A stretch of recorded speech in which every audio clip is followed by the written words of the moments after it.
Hello, my name is Ivan, and with my co-author Wael, we would like to thank you for your interest in our paper, Exploring Bystanders' Privacy Concerns in Smart Homes in Jordan.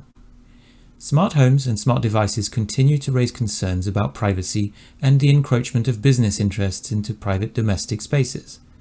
Prior research has focused on families and smart devices and has highlighted the importance of bystanders who are subject to data collection by smart devices. This has also highlighted that different cultures and societies present different qualities that strongly influence how privacy is conceptualized and understood, and also how privacy practices, norms and preferences are highly contextual. We identify a gap where bystanders in non-Western societies have been insufficiently researched. In this paper, we report on a qualitative study we conducted to investigate privacy concerns of families and domestic workers in smart homes in Jordan. Our research is exploratory and highlights a number of different topics ranging from privacy concerns, public awareness, existing data protection and privacy policies, power dynamics between user groups, social and religious influences on privacy concerns, expectations and practices, and user aspirations for privacy protection. We conducted this study in Jordan, which is an Arab country in the Middle East with a moderate Islamic background, a majority Muslim population, and a significant population of immigrants from neighbouring countries.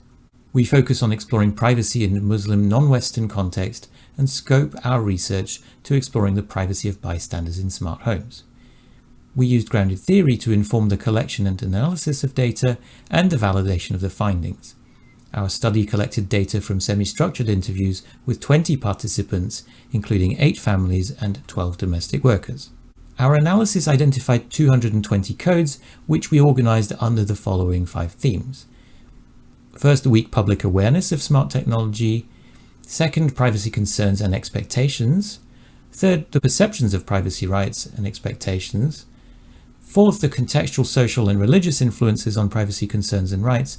And finally, user and bystander aspirations for more innovative privacy control features in the future.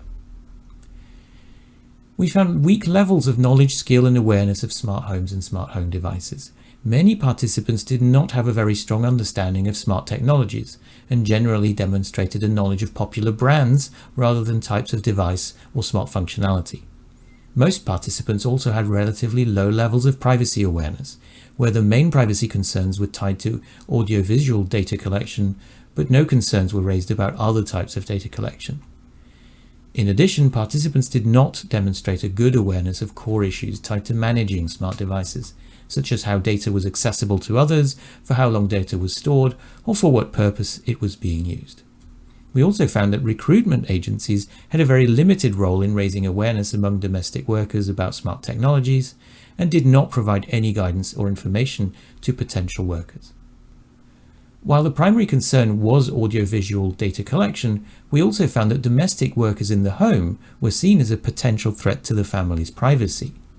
A number of families and domestic workers attributed an improvement to worker performance as a consequence of adopting more disciplined practices resulting from being monitored by smart devices, and they also explained that workers should respect the rules of the home. In a number of cases, families did not explicitly inform workers of smart devices. Some families assumed that workers were aware of these devices without having to be informed, and others did not want to inform workers, fearing potential problems such as device misuse. From the perspective of the workers, it was clearly felt that not being informed about smart devices in the home was indicative of distrust. In the absence of clear, relevant privacy policies in Jordan, we identified asymmetries in the power dynamics between workers and families. Workers frequently gave up their privacy in favor of retaining their jobs, as well as safety benefits and convenience. We found that some families had an autocratic attitude towards deciding what is acceptable in the home and felt that workers should adapt to home rules. We found also that some workers think that families disrespect their privacy and found several conflicting views relating to the perception of privacy rights for workers and families. Some workers reported adopting compensatory practices to protect their privacy, for example placing a scarf on cameras or deliberately avoiding the devices. We found clear contextual influences on privacy concerns, practices and rights. We found examples where Islam was used to justify that families should treat workers well and respect their privacy, and also to validate that female workers should not accept monitoring or video recording without head coverings. We also found attitudes tied to the social standing of visitors and workers, where some argued that smart devices should be disclosed to guests who could then become upset if not, but not to domestic workers who are paid to work. Finally, our participants had a number of aspirations for innovative privacy control features that could be adopted to protect people's privacy, such as recognition technologies to avoid collecting data about specific individuals, including bystanders, or a technical mechanism to disclose the presence of smart devices. These suggestions were tempered with concerns that these features could be exploited to jeopardize the security and privacy of users. The outcomes of this study resonate with the outcomes of prior studies, which have shown weak public awareness of smart technologies, the clear need for privacy research to address non-Western context, and the role of policymakers and public awareness entities in improving privacy protection for smart home bystanders. We also believe these outcomes are applicable to other Middle East and North African contexts. To improve awareness, we recommend conducting public awareness campaigns about responsible smart technology use, developing information booklet guides for families, and developing information materials and guidance for recruitment agencies and other stakeholders. While the Jordanian government is working towards a data protection law, the current lack of privacy regulation in Jordan is opening smart homes to asymmetric power dynamics between families and workers. And we recommend that policymakers need to consider bystanders' privacy concerns in future policies and regulations, as well as leveraging contextual understandings of how these can be applied to regulation.